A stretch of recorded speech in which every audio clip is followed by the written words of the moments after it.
Well, Vince, you want to roll into some rapid fire? Been waiting for those words all day, baby. Let's do it. All right. All right. As always, we'll save some of these others that we've kind of got lingering here a little bit. And I've actually got to pull up my questions. I thought I had them ready to go, but I don't. So when it comes to recruiting, how would you rank these four things in terms of importance to help Notre Dame football be more competitive? So you've got to rank these four things to help Notre Dame be more competitive in the recruiting realm.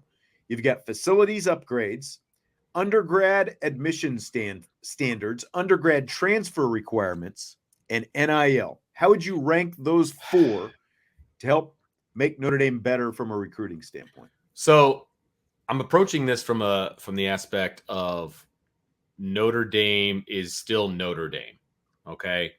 And I can't turn Notre Dame into pick a school, right? I mean, so that's how I'm approaching this. So I want to put that out front, okay? It's right. You're not just going to wave a magic wand and now Correct. all of a sudden it's going to be drastically different. Right, yeah. Exactly. So my order would be facilities upgrades because I think that needs to be done, and I think we can all agree on it, right?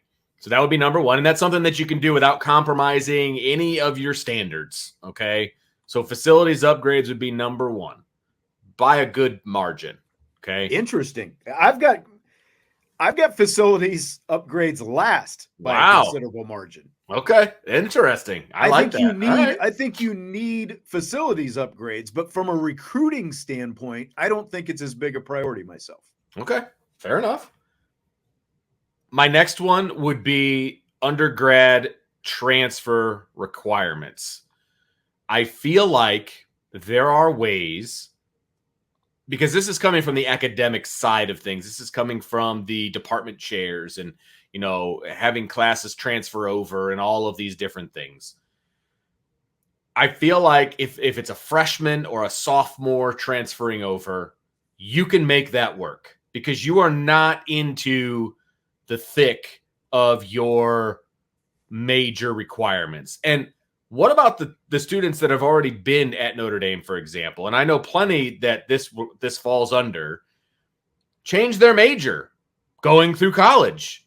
Then they've got to do some different things. And you know what I mean? Like there are things you can do to get those kids into school and be just fine. Okay. I would be fine with that as a Notre Dame fan if they just not relaxed their requirements, but just tweaked them so that it made sense. Okay.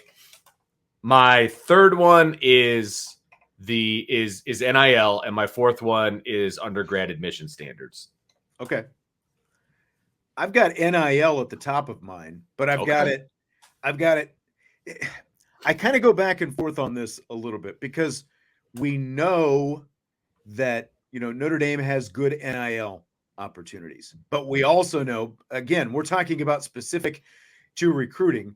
We also know all we've got to do is look at last year's cycle to see how it impacted the 5-star guys that they would have had and where they ended up, So again, you make a good, what makes me sort of rethink it is kind of what you led this off with. It's still Notre Dame, and they're not just going to dramatically change. And they're not going to just write blank checks to kids. Like that's right. It's just never going to happen. Now, so they can tweak some of the things they do NIL wise, which is why I don't have that last, right? There are programs that you could get these guys in. And I think, and I don't know if they're actually doing this or not, right?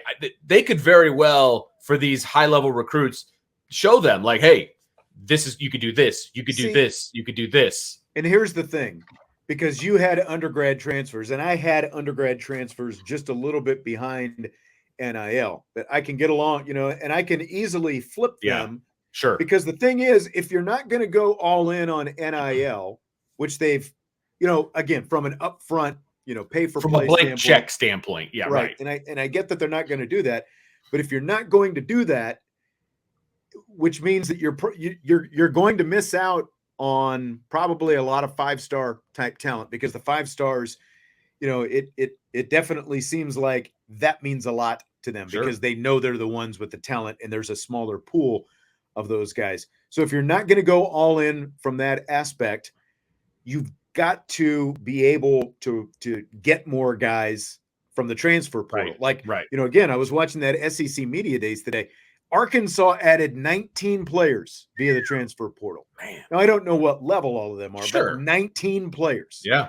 It's a big difference when you can go out and get double. 19 players. Yeah, it's that's double right. what Notre Dame did, right? Look at what Lincoln Riley's done the last 2 years. Sure. They've made a living, with the transfer portal. And by the way, they're a private school as well. So you've got to be able – there's got to be, kind of some give and take there. If you're not going to go all in on one, you've got to find a way to, be able to get more guys via the portal other than just graduate transfer. Absolutely. So it's the undergrad there's transfer, going to be, I think, has got to – There's going to be, and the number is going to grow every year of guys that take the bag of money and realize this place isn't for them. It's going to happen. Or go someplace for what they thought were superficial reasons and realize that's not the place for them. I don't want to say it's just because of the bag of money. I don't want to go there. But you've got to be able to pull in a freshman or somebody that just completed their freshman year or somebody that's 2 semesters in, that kind of a thing. You've got to be able to bring those kids in. And I'm sorry, Notre Dame brings in transfers all the time that I have done 2 years. Like, for example, back in the day, you go to Holy Cross for 2 years and then transfer over to Notre Dame. Like, happened all the time. All the time. Why can't you do that as a football player? Right? And again, I'm not saying you're taking guys that have been doing basket weaving and, things like that, but guys that have actually done class and passed their classes and done well, that stuff should transfer over. I'm sorry, it just should. Yeah, exactly. Couple of interesting comments in here. Go back to Derek. He says this goes back to, I think, some of the defensive, like coaches potentially. He says he hopes Notre Dame hires Clark Lee after he quits when he realizes he can't win there. And of course, he just signed an extension, baby. Vanderbilt. He did sign an extension. I don't think he's going anywhere for a while. I think that's going to be a few years down the road for one. Yeah. And two, is he going to recruit any better than he recruited the last time he was here? Because, that's, again, great on-field coach, but from a recruiting standpoint. Remember, there was a year where they didn't recruit a single linebacker, and that's on Clark Lee. Right. Like, that was his position. I'm just saying. That's exactly. I mean, a lot, everyone for the most part likes Clark Lee, but again, this is college football and recruiting is part of that, so yeah. There's another comment that I saw in here that I wanted to get to. ND Cheat Sheet says, I like Al Washington, but since everyone else doesn't, I would say you could replace him with Anthony Weaver, NFL D-line coach, but former Notre Dame player. And that's, like when you see a Notre Dame guy, and there aren't a whole lot of former Notre Dame guys who are out there. I mean, it's like that. He would have to have a big desire to come back to college because he's not just a defensive line coach in the NFL. He's been a fairly successful defensive line coach in the NFL. The money's going to be different, all that kind of stuff. He just said it's a dream hire. Hey, you're allowed to dream. That's okay. Yeah. Like Tyler Stockton down there at Ball State has been pretty successful as well. Like he's one that potentially maybe you have your eye on if there's some movements this offseason, assuming he continues to do well. Sure. But yeah, Anthony, I mean, no qualms with Anthony Weaver at all. It's just that move from college or, from the NFL back to college is a thing. And again, recruiting is a big part of that as well. Where's he at right now? Do you know, Weaver? Believe he is still in Houston. Okay. If I was curious. Well, they've always had good D-line, so okay. It was anyway. Let me check here real quick. No, he is now with the Baltimore Ravens. I was going to say. I couldn't remember which way he went. So he is now with the Baltimore Ravens. So yeah. But doing well. Yep. Cheat sheet said Ravens. There are 38 Davis Sherwood days, Vince, to go until Notre Dame and Navy kickoff in Ireland. Over under 1 reception for Davis Sherwood this season. First of all, Davis Sherwood needs to change his number. 38's a terrible number. Maybe it means something to him. I don't know. But for a tight end, like, come on, man. No, I don't like it. But anyway, I'm going to go over. And the reason I'm going to go over is because I think he will be in the game as like a fullback, H-back, and I think they might use him a little bit more often. And I also think that, look, I have zero to base this on, okay, except for my intuition and some things that I've heard from a imaginary standpoint, or imagination standpoint, I should say. I think Jared Parker's going to just get him out in the flat one time, and nobody's going to pay attention because they're going to be like, nobody's going to throw the ball to Davis Sherwood. Nobody's throwing the ball to number 38. And right. I think they will one time, at least one time. And it'll probably be for a touchdown. You know what I mean? It'll be on the goal line. They sneak him out. He's all by himself in the back of the end zone. Now remember, one is the number. It's not a half. It's not 1.5. So over under 1. So that means it's either 0 or at least 2. You're killing me here. I'll still take the over. I got faith. I got faith in Sherwood. I'm cheating a little bit, and I'm just going to say it's going to be a push. I like the 1, but I don't know about the 2 because I agree with what you're saying. I think you got a guy. They haven't shown any desire, to throw him the ball so far.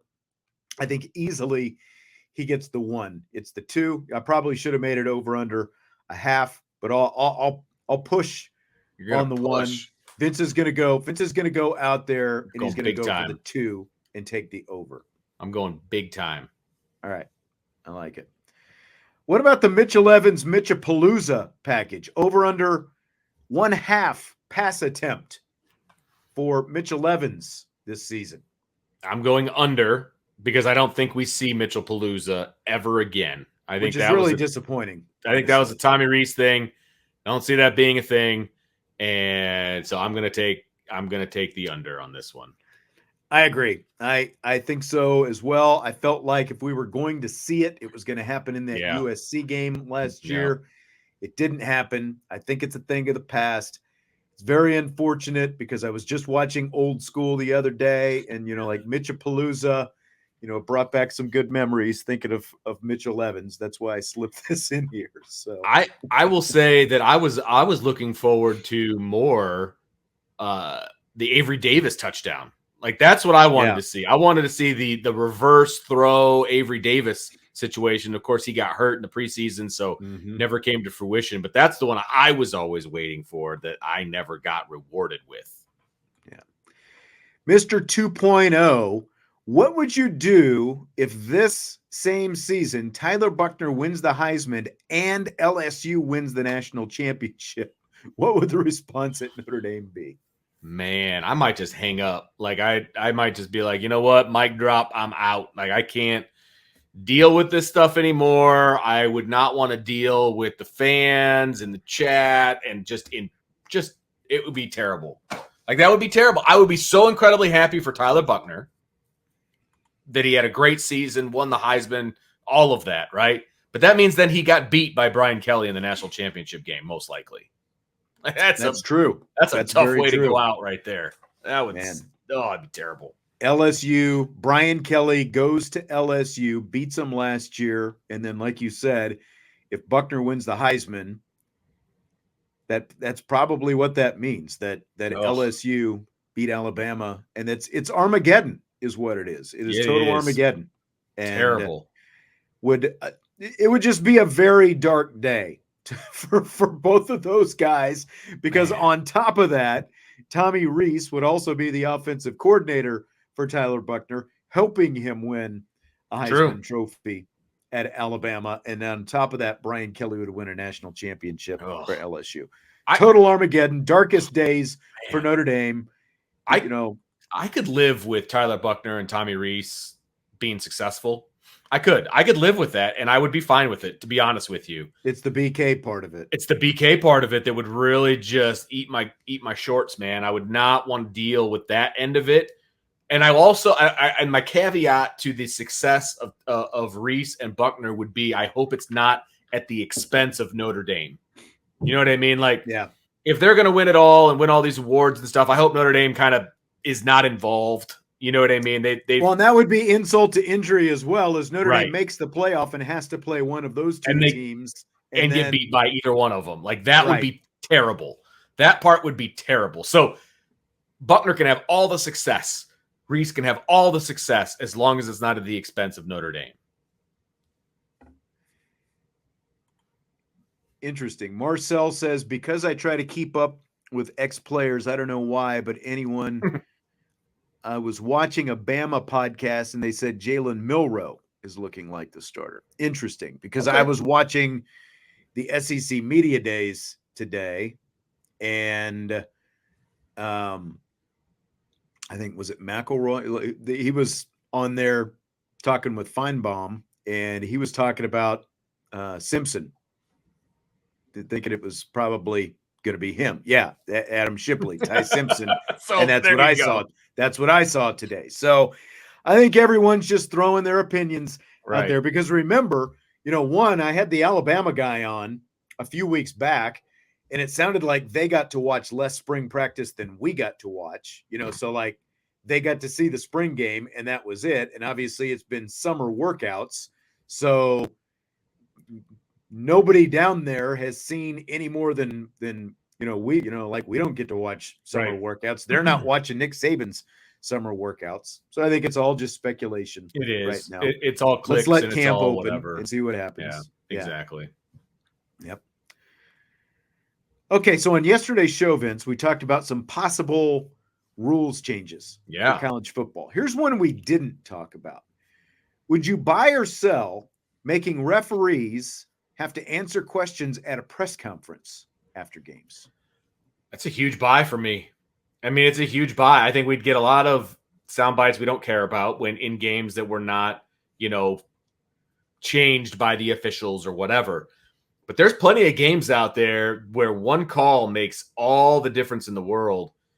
I'm sick and tired of the 24 hours later conference putting out, a press release. You know what I mean? Like, put those guys up there. Let them answer. Because you know what?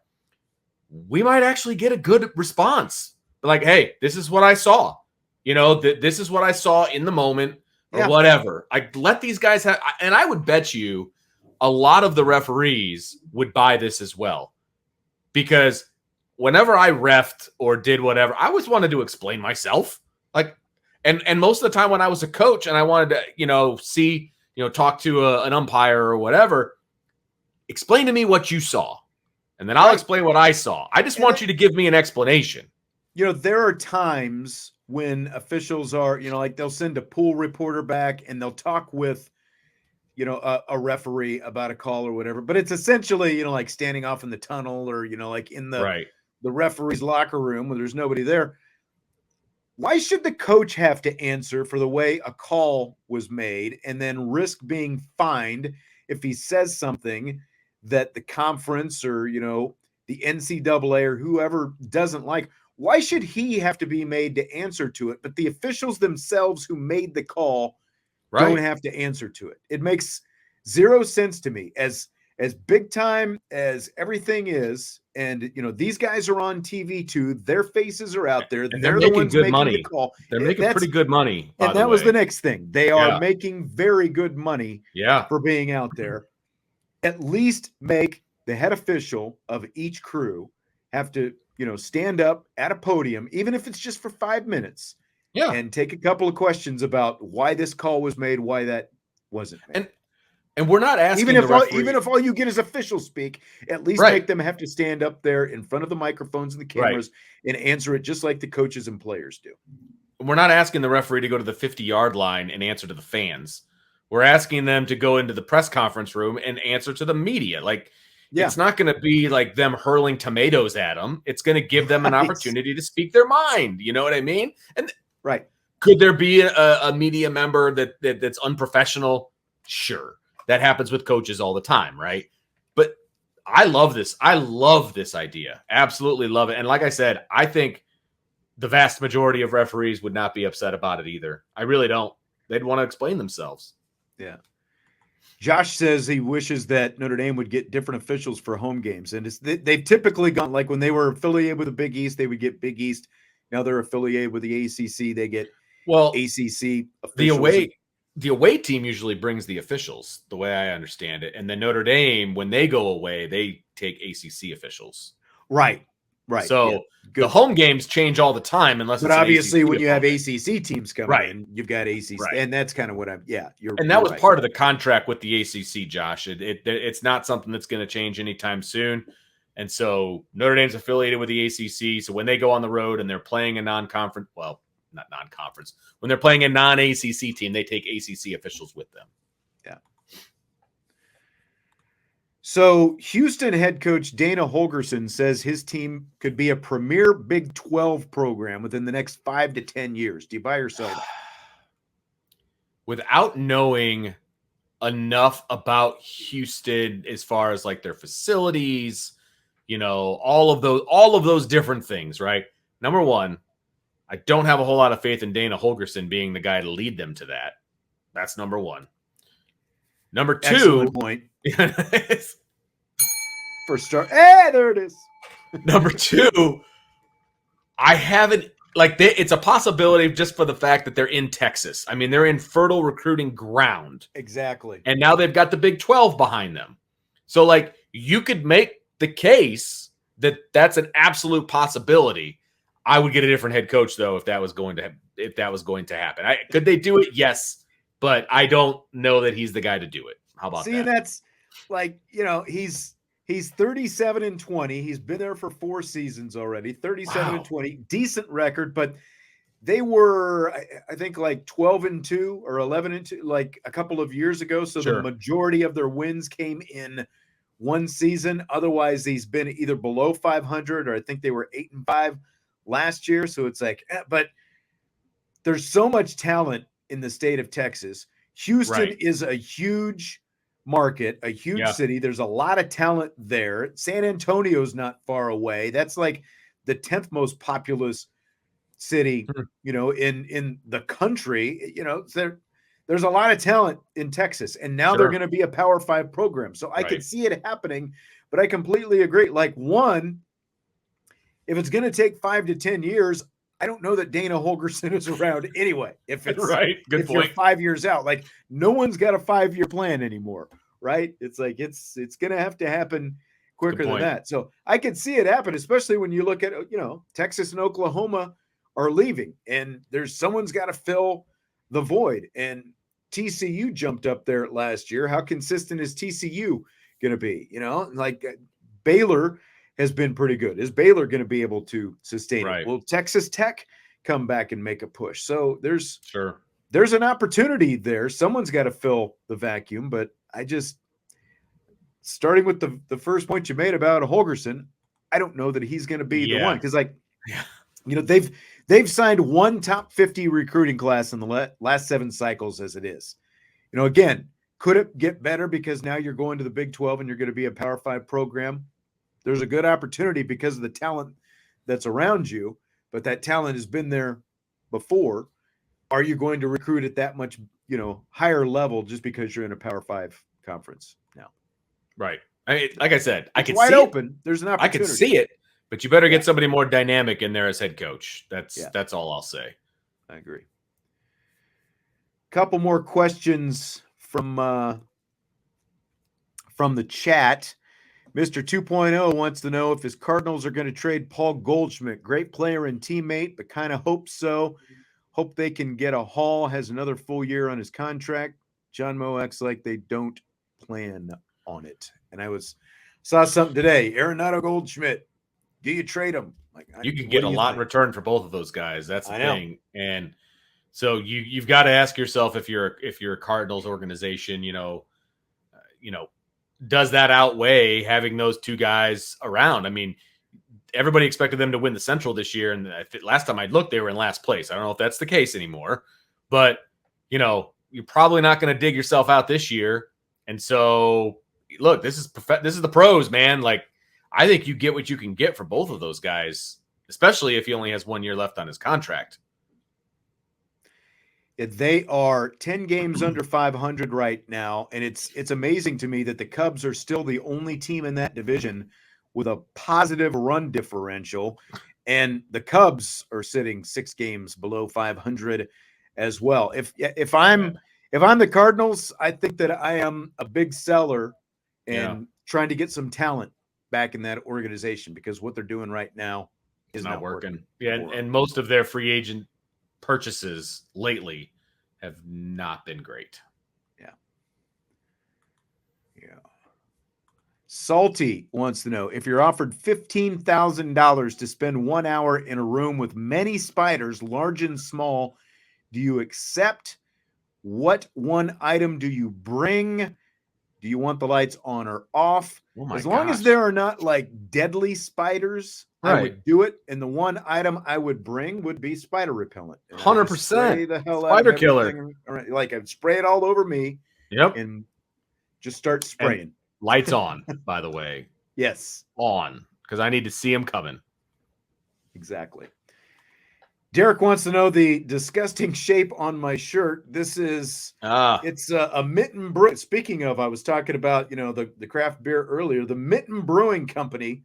It's a very cool place. It's in Grand Rapids, and it is an old firehouse that they turned into a craft beer and pizza place. Nice. And it is baseball themed inside. They've got like all kinds of, cool old, like baseball, photos and things like that on the wall. Very cool place. So nice. I highly recommend it if you're around Grand Rapids. And there's another place at one of the beach locations. It's a little bit closer than Grand Rapids. It's a smaller place, but it's, right up by Lake Michigan. So they've got a place over there too. So highly recommend it. You even got the shirt. In Michigan. Look at you. It's one of our favorite places to go. I just wish that it wasn't quite so far away, but yeah, probably better off for it, if you know what I'm saying. Do. And then D Troll Hunter. This is tough. Florida State, Notre Dame, Michigan, Georgia, Washington, and K-State all run the table. Which two are left out? Man. This one's tough. Because I would need to research like strengths of schedule and all of that. I mean, off the top of my head, I would say Michigan's strength of schedule is terrible. It's terrible, but they'll have a win over Ohio State. But that makes Ohio State with at least 2 losses, because they would have lost to Notre Dame and they would have lost to Michigan. So, the same argument could be used for Notre Dame, right? So, because then Clemson also has 2 losses, at least, maybe 3 if they make it to the ACC championship and Florida State beats them, right? Because Florida State beats them in the regular season, Notre Dame beats them in the regular season, and then they could potentially lose in the ACC championship, right? So they could have 3 losses. So now Notre Dame's strength of schedule is starting to get hurt here a little bit, right? Yeah. USC is also going to have 2 or 3 losses because Washington's undefeated. Right? They lost to Notre Dame, they lost to Washington, and they may have lost again. So I don't want to say Notre Dame's going to be out in this because they're obviously undefeated, but my gut says Michigan and Kansas State. Because you're not going to keep out the SEC team. You're not going to keep the 2-time defending national champ out. Nope, not going to happen. Georgia. They've got a 14 strength of schedule, and I can't find. I'm like looking here, trying to find a more comprehensive strength of schedule ranking. Let me see. Okay, here we go. Here's a preseason. I'm seeing South Carolina show up at the top. Unfortunately, everything that I'm seeing only gives abbreviated strength of schedule. I can't find a full list. So, of course. But the last I saw, Notre Dame's was fair. Okay, here's something more comprehensive. So, yeah, South Carolina sits at the top. Kansas State is number 10. Okay. Notre Dame is number 18. Wow. Georgia was just in a different one that I was looking at, and they don't show up on this one here. So Notre Dame is number 18. Wake, Army, North Carolina. You're not leaving out Georgia. I think Kansas State, even though they show up at number 10 there, feels like they probably get left out because it's easier to leave Kansas State and Washington out. I think. Like you're saying, Michigan, I would see a. But they're going to have Kansas clout State- because they're the Big Ten, and right. I get all of the extra reasons why Michigan would get in. And the thing is, Florida State has gotten a lot of pub going into this season. And if they go undefeated, they're going to get a lot more pub. And so it's going to be hard to keep them out, right? So you might be right. It might be Washington and Kane State. Maybe I just can't get past my hatred of Michigan. It's definitely possible. It's going to be hard to keep. It's going to be hard to keep those brand names out, like that Sure. committee. Because remember, committee process has something to do with it as well. Sure. So it's very easy for them to manipulate this thing the way they want. But the opportunity to have Florida State, Notre Dame, Michigan, and Georgia in a Final Four, any of those four trumps, I think, Kansas State and Washington. So, but the other side of this is it ain't happening. You're not going to have six teams run the table. I mean, it's a good chance. It's a good what if, but it's not going to happen. Because the Big 12 is going to eat each other up. I think the Pac-12 is going to eat each other up. I mean, that would be really tough. Yeah. All right. Well, we will end it with that tonight. All right. Good questions as always from the chat this evening. Appreciate the questions as always. And we are winding down. A couple more days left in this week, and then I'll be heading out for a little bit on vacation. Got a good guest lined up for tomorrow. Very very entertaining guest. I will I'm not going to tell you who it is though. I'm going to tease it and leave you hanging. We're going to talk some college football. We're going to talk about it from the media aspect though as well. We talked a little bit about Notre Dame's booth, Jason Garrett, some of that kind of stuff, and a lot of other kind of college football coverage as well. So I think it's fun. That'll be on tomorrow's show. And then, of course, as always, Jesse will be in after that for some rapid fire with me. So that's what we've got coming up. Charlie Weiss. It is not Charlie Weiss. I will tell you that. He's not part of the media. Yeah, that's right. All right, Vince, I will talk to you later, and we will talk to everybody else tomorrow. Hit the like button, please, on your way out. And, of course, subscribe, rate, and review. And we'll talk to you tomorrow on IB Nation Sports Talk.